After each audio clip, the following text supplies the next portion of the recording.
مسلمانو ځوانانو نه مې غوښتنه دا ده چې د غرب د تبلیغاتو نه تنها دا چې متاثر کیږئ به نه، ته مسلمان ځوان یې غاښ ماتونکی ځواب ورکه.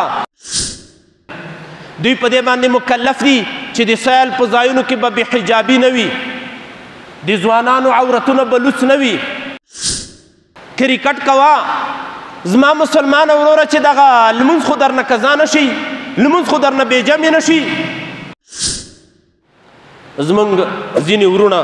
لوبې ترسره کوي، تقریر بس کوو ذاتي. په دې کې حکم دی لوبو ته چې کله ځئ کوم د ساتیرۍ ځای وي، د سیل ځای وي، پارکونه دي، زانګوګانو کې خلک زنګېږي، یو ذهني تفریح ترسره کوي. کومه چې مشروع تفریح ده د تا په دې مشروع تفریح باندې هېڅوک غرض نه لري. زانګو کې مو زانګه هېڅ پروا نه لري. خو څنګه کې دا درته وایي مسلمان وروره لمونځ خو درنه قضا نه شي. کرکټ کوه زما مسلمان وروره چې دغه لمونځ خو درنه قضا نه شي، لمونځ خو درنه بېجمع نه شي. مسلمان وروره فوټبال لوبه ترسره کوه خو چې لمونځ ته خو د ضرر ونه رسیږي. نو په دې وخت کې څوک هم چې د سیالۍ ځایونه برابروي، د سیل پارکونه او ځایونه جوړوي، دغه ارګان مسؤل کس په دې باندې مکلف دی چې په څنګ کې به یو جومات هم جوړوي چې کله د لمانځه ټیم راغی لوبه به هم درېږي، سیل او همدارنګې د تفریح پروګرامونه به هم ودرېږي. تاسې وګورئ هغه زموږ د کرکټو ورونه چې کله د دنیاوالو سره د دوی مسابقه وي، ځینې عکسونه یې میډیا ته راوځي، په یو ځای کې دوی په چمن کې یا همداسې ځای کې په لمانځه باندې ولاړ وي. دغه مسلمانه ټولنه څومره دروند استقبال کي. خو دا امر بالمعروف همدغه درنه غواړي که نه. کرکټ هم کوه خو جمع هم کوه، څنګ کې جمع مه قضا کوه، د جمع لمونځ درنه قضا نه شي، دا درنه غواړي. نو دی په دې باندې مکلف دی چې څنګ کې به جومات جوړوي چې د دې مسلمانو ځوانانو نه جمع تېره نه شي. په دې باندې مکلفیت لري چې امر بالمعروف نهی عن المنکر والا به د لمانځه په ټیم کې له دوی نه مطالبه او غوښتنه کوي چې هله جمع ټیم پوره دی، لمونځ وکوئ، د هغې نه وروسته بیا خپل لوبه او ساتیرۍ مخې ته بوځئ. دوی په دې باندې مکلف دي چې د سیل په ځایونو کې به بې حجابي نه وي، د ځوانانو عورتونه به لوڅ نه وي، له نامه نه لاندې تر دې زنګنونو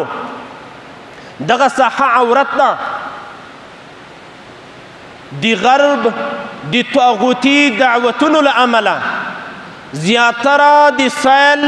او یا د لوبو په ځایونو کې د عورت لوڅېدل رامنځته کیږي. داسې نیکرونه یې اچولي وي چې هغه یا ډېر تنګ وي، بدن پسې سریخ، او یا هم داسې وي چې دا زنګنونه یې لوڅ وي، دا ټوټکی دغه ورونې ښکاري. لکه څنګه چې د عورت غلیظه پټول فرض دي، د دې زنګنونو پورې هم د بدن پټول دا فرض دی. فرض که تا مثلا نه واورېدلې اوس دې واورېده، له نن نه بعد دې دا ورون مه لوڅوه، دا فرض دی. په تای پټول فرض دي او بل مسلمان باندې فرض دی چې د تا ورانه ته به نه ګوري. دا یوازې د ضرورت په خاطر که چېرته ورور دې زخمي و ډاکټر ته دې لوڅاو یا بل کوم عذر و، د ورانونو پټول، د دې زنګنونو او د ټوټکیو سرونه پټول دا په هر مسلمان باندې که په لمانځه کې وي او که خارج الصلا وي دا فرض دی. فرض الله عز وجل دې موږ ته توفیق را په برخه کړي. امر بالمعروف به اوس دا ګوري. دلته کرکټ روان دی، تاسې وګورئ د دوی دغه لباس څنګه دی، دوی جمع لمانځه ته ځي او که نه ځي. دلته خو به ساز و سرود دوی ته نه وي شروع، له دې کرکټ نه خو به یې قماربازي نه وي جوړه کړې، پیسې خو به یې نه وي ورباندې ایښي. حرامو نه دی ساتل، حرامو د دې پاره چې په دنیا کې هم په فسق او فجور کې نه مبتلا او د قیامت په ورځ د الله عز وجل په حضور کې غاړې خلاصې وي. حمامونو ته د لامبو ځایونو ته ځینې خلک ځي، کالي داسې وکاږي، دومره یو نری نیکر یې اغوستی وي چې دا ورنونه او دا ځایونه یې ټول لوڅ وي. و دې الله بنده ته خو مسلمان ځوان یې، ته خو پښتون او افغان ځوان یې، د اسلام نه علاوه دا زما او ستا پښتونولي ما ته دا اجازه نه راکوي چې زما بدن دې لوڅ وي په مکمله معنه باندې.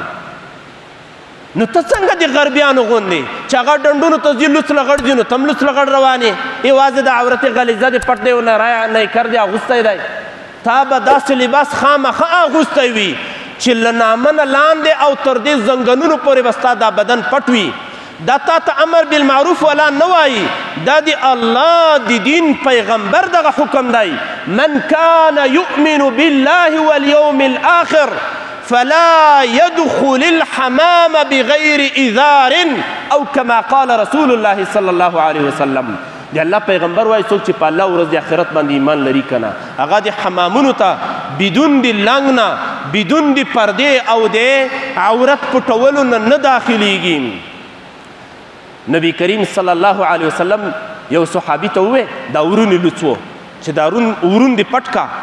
هغه ورته یا رسول الله صلی الله علیه وسلم دا هم عورت دی دا ورته ته په دې نه یې خبر چې فخذ دا ورون دا هم عورت دی د دې پټول دا فرض دي الله عز وجل دې موږ او تاسو ټولو ته د عمل کولو توفیق را په برخه وګرځوي خدای عز وجل دې هغه اوامر چې موږ ته د اسلامي نظام له خوا نه صادریږي او د هر حکم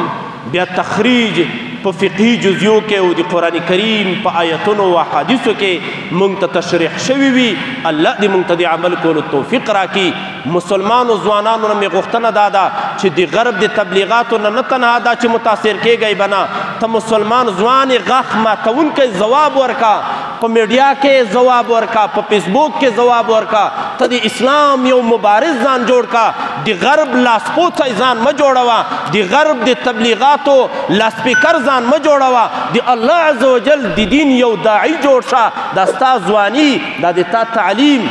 دا به یو موقت وخت له تا سره در سره وي بله ورځ به بیا مړه یو او خاورو ته به زموږ جنازې روانې وي همدغه موقع ده چې د الله عز وجل د دین خدمت وکړو دعا وکړه الحمدلله رب العالمين